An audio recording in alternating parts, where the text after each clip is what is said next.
Marie et Hugo ont à peine 10 ans et déjà, ils portent le drapeau de la France.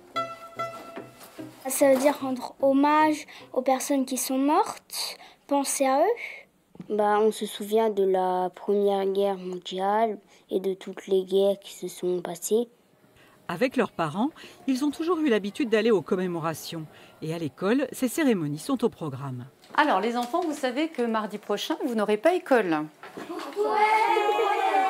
Alors, est-ce que vous savez pourquoi il n'y aura pas école? C'est justement ce qu'ils vont apprendre. Pourquoi on va au monument aux morts le 11 novembre? Qui a déclenché la guerre? Quelles étaient les alliances? Les enfants cherchent les réponses à ces questions. Attends. Début de la guerre de France. En 1914, le 3 août 1914.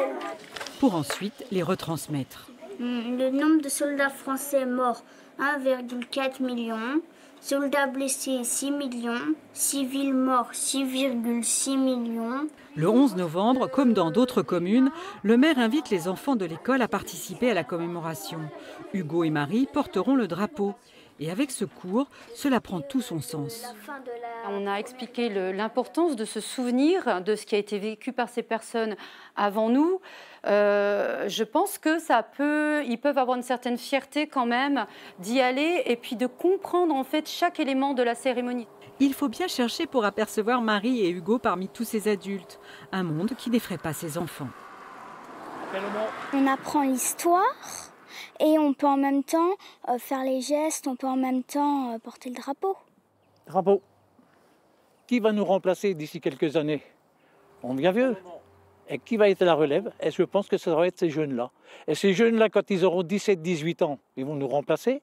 Mais j'espère qu'ils vont suivre l'exemple qu'on leur a donné et qu'ils trouveront d'autres jeunes pour les remplacer en tant que juniors. Les parents d'Hugo sont militaires et sur le monument aux morts, le nom du grand-oncle de Marie est gravé. Et puis il y a ses photos et l'histoire de ses aïeux. Le grand-père du grand-père de Marie a fait la der des der.